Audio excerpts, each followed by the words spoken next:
just tell you a bit about myself. So I've been in corporate for 15 years, actually in finance.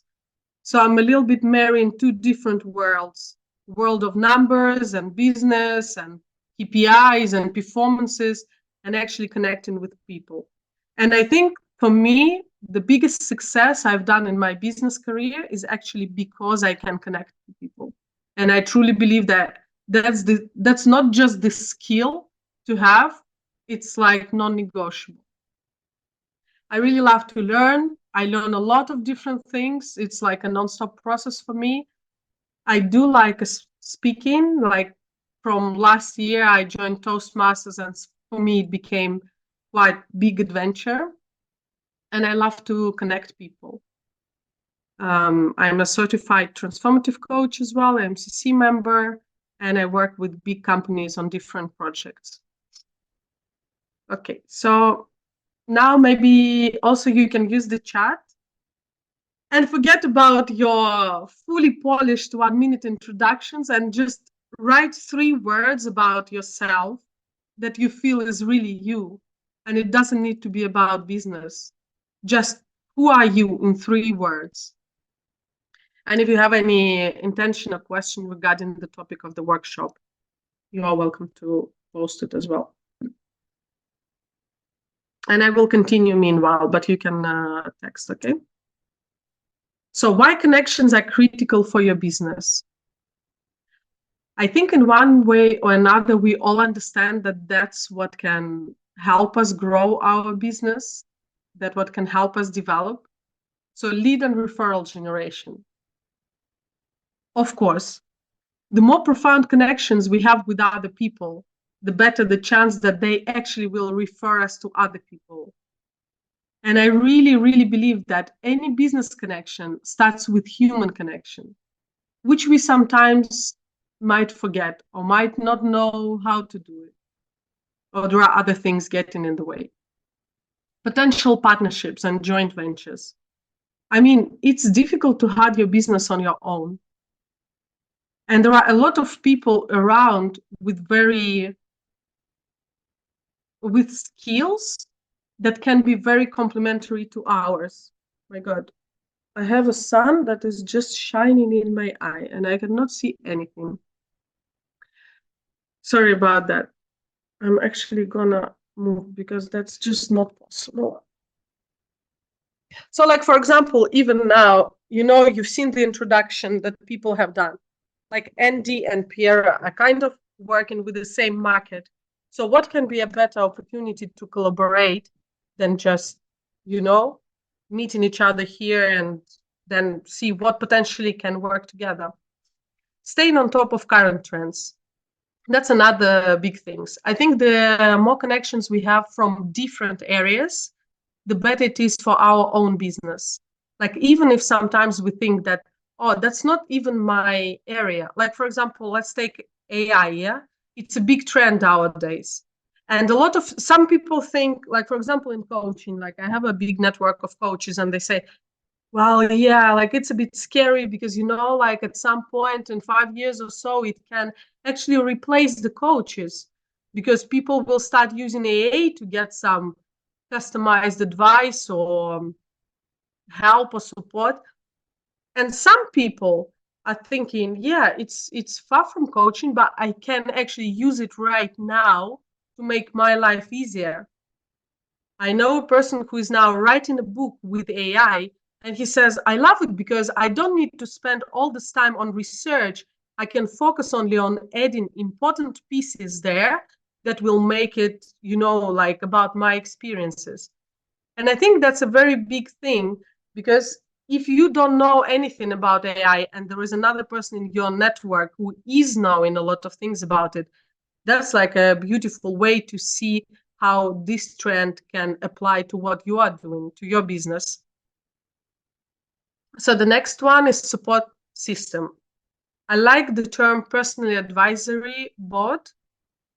I think people call it a bit different names. Like it can be in fact, it's trusted people. When you go with a new product or service on the market, or you're just stuck on a challenge or a problem, what can be better than, have some people from different areas whom you can ask an advice?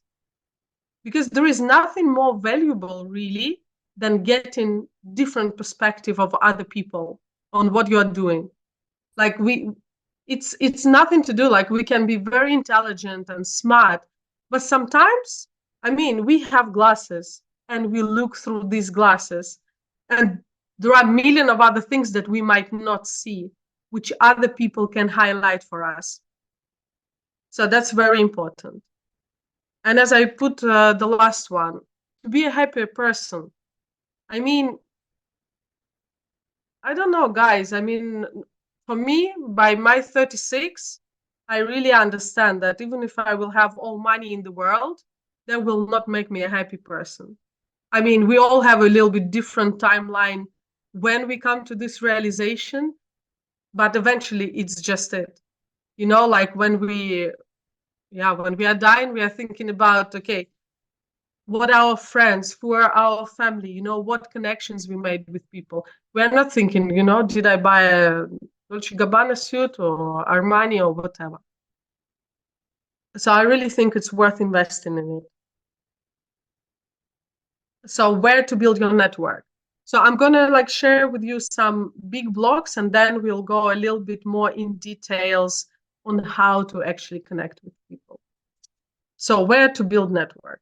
Well, networking events. And here again, I think it's probably Julie will share more about networking. She also had her talk done in this group, so I really highly recommend to check it out. But we don't need to attend all networking events in the world. We can choose which ones resonate with us, because at the end of the day, it's energy with which you come to an event, draw other people to you. So if you don't feel comfortable in a particular group or setting, then just don't go there. Find something else. I think the next level is really when you have your business game plan, when you actually plan which events you are going to show up, which are maybe more relevant for your industry, for your personal growth and stuff like this. And then maybe you can do it annually, you can do it on quarterly basis, on monthly. But I think it's worth to start looking at attending networking events with certain strategy in mind. So next one, social media. So that's again, I mean, when I started my business, I was really posting a lot on Instagram. And for me, LinkedIn felt like, yeah, I can't really fully express myself there.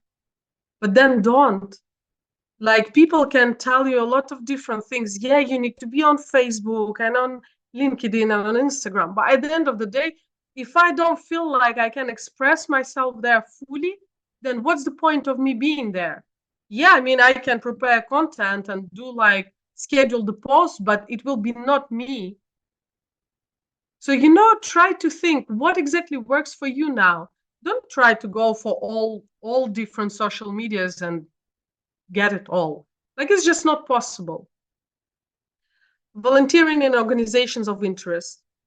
I think also very often when we talk about networking, we really limit ourselves only with these business opportunities.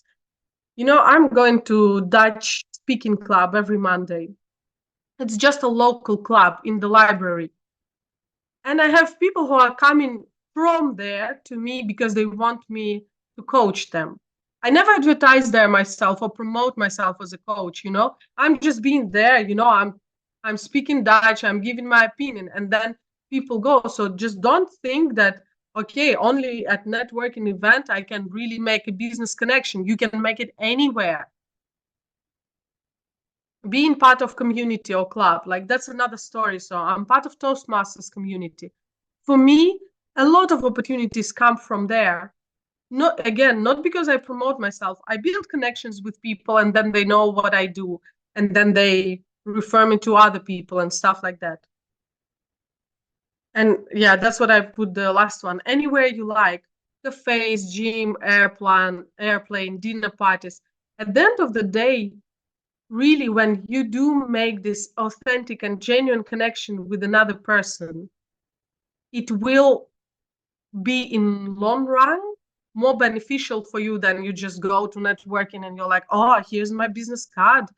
Can we add each other on LinkedIn? Like, I mean, unfortunately, just adding each other on LinkedIn does not guarantee that, like in the beginning, I showed you benefits, that any of these will be met, okay? Just because you now part of each other's networks. Okay. Does anybody have any, okay, burning questions then for later? Yeah, so we just keep it that if people don't want to, their privacy. Okay, so I want to share with you a bit of methodology around how to build a meaningful connection. That's something based on my experience. And yeah, I'm happy to hear your opinions. So first one is intention. I think it's really starting there. Contact before contract. Don't start your interaction with a sales pitch. I mean, it's just terrible. You know, today I got a message on LinkedIn. Yeah, hi, I'm whatever, let's say Jake. I'm supporting entrepreneurs with their health. Do you have plans to improve your health next year? I mean, what is the probability that I'm really like gonna reply to him? Yeah, I was actually really thinking about improving my health. Can you help me? Like the probability is zero. Okay, we have absolutely zero connection. And the first message he sends me already contains a sales pitch. Like, does any one of you like it? No. But then why do we think if we send it to other people, they will be like, oh, wow, what an amazing opportunity. Of course, I'll go for it. Nobody likes it. Everybody wants to be treated as a human. So once we have our intention right, and my proposal for you is really, I do feel like there are a lot of brilliant, interesting, curious people around us. So if that's the intention, we go to every event or like in any interaction that we have, you know, let the world surprise you. Next step is lighting a match. Use your natural curiosity and focusing on learning about another person. I will share a little bit later on how to behave in this stage. You know, what are the conversation starters that might be a bit better than the ones that we usually use. But again, it goes for curiosity. There is a lot of things that another person knows or experience that we don't know. So why don't we go through this perspective? Ask questions. Like, you don't need to ask questions about things you are not interested in, but ask questions about things you are interested in. And then you check if there is the same kind of curiosity from another side, but be interested in the person. Like, unfortunately, there is like a big paradox because we all love to talk about ourselves, but actually our dopamine is also when we feel that we are listened to. So, you know, there is a very fragile balance on, well, how do we make sure that we listen to another person and he feels really heard and seen without overtaking the space? So next one is finding some kind of sameness, common grounds. And again, so here it doesn't matter if you are going to business networking events or another one. As I said, it starts with human connection. Find common grounds, and then they should not be necessarily in business. It can be in anything, really. So let me think. At some point, my colleague, when I was still working in the company, one of my colleagues was driving me back home. We didn't had a lot of interaction during work, so it was pretty much the first interaction we really had. And he was already doing consulting job for companies, so he was not full-time employed. And I was interested about how it is. I was asking so many questions because, like, I really thought, okay, at some point maybe I will do it. So 1.5 hours, I've been very curious. And now 5 years later, he got me a project in a huge international company. Just like this, you know, just because the interaction that we had back then was very meaningful. So next one, keeping the fire. I think that's what a little bit I know mentioned in the beginning. Just making connection is only first step. Like then you need to really work on maintaining this connection or actually letting it grow. And frequency and reasons for interaction can be very different for many people, you know. I have connections with whom I meet every month, and I have somebody with whom I talk once in half a year and once a year. It really depends, you know, what what do you want to get from there. And I'll show a bit an example of what is not maintaining the connection and what is. Then we come into sharing networks, and it's actually capitalizing on each other's networks and sharing contacts. And that's where there are amazing possibilities coming, because we all have our own contact of people, and only this assimilation with each other's networks can really help us expand and grow our business. And then the last one is mutual benefits. That's what I mentioned before. It can be a personal advisory board, it can be partnerships, expanding your worldview, maybe customers, so on. But guys, I just really want to emphasize that that's a long process. Don't come to a networking event expecting that, oh, okay, next week I'll have some mutual benefits. I think it depends a little bit on a specific mix, because you are also a different person with others. And when two people meet and they build a connection, it really depends on what exactly come into the mix. And sometimes maybe a week is enough for all these stages to go before you can get any benefits from each other. But sometimes it can be 5 years. And sometimes it can be 3 years, and sometimes it can be never. Okay, so I think that's important thing to realize, that don't make connection with necessarily keeping this thought in mind, or that's how I'm gonna benefit from this person. So now we'll go.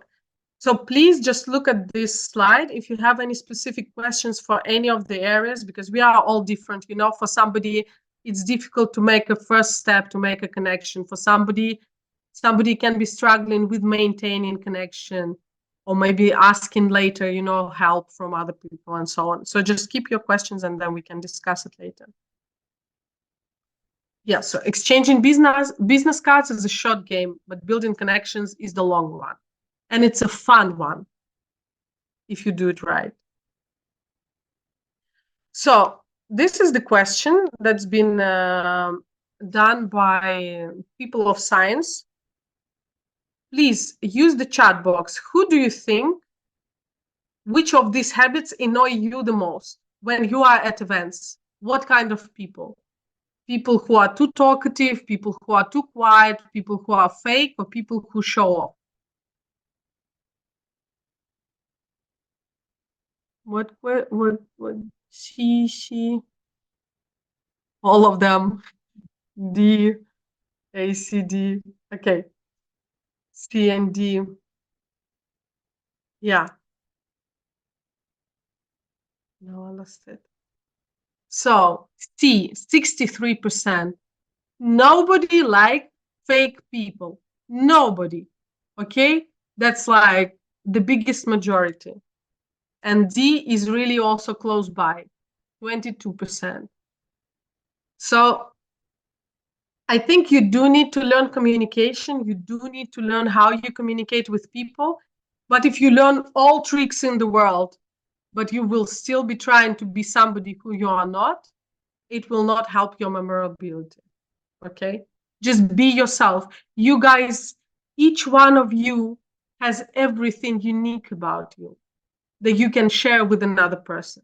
There is enough of experience and skills and your authentic self that is already enough. You don't need to pretend that you are somebody who you are not.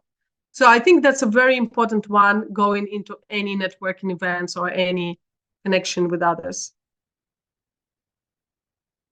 So this one, I will not go through all because I think we are already not having a lot of time. But I will just explain you level one because I think that's the worst. So please listen to it and never ever use it. So that looks this way. So two people talk, and I asked, for example, oh, have you been to any vacations lately? And you're like, oh yeah, I've been to Italy. And here I'm like, oh, I've been to Italy too.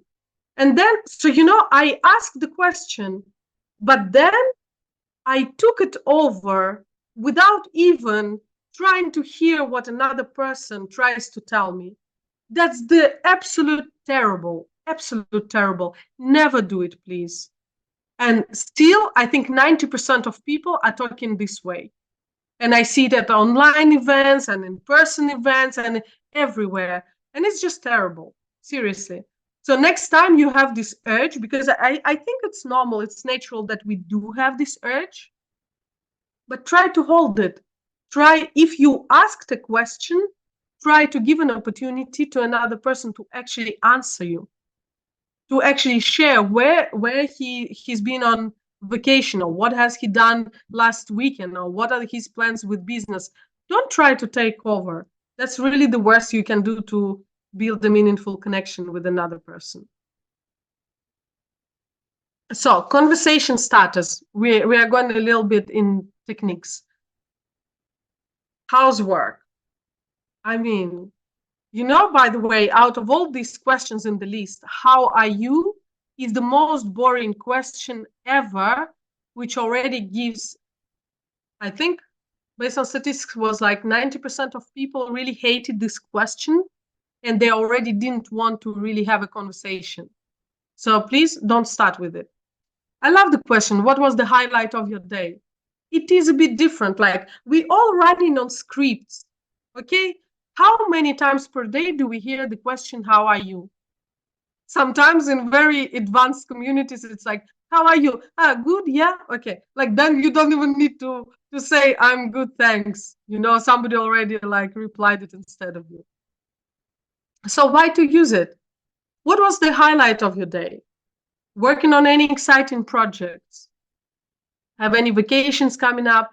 What's your story? What's your story is an amazing question.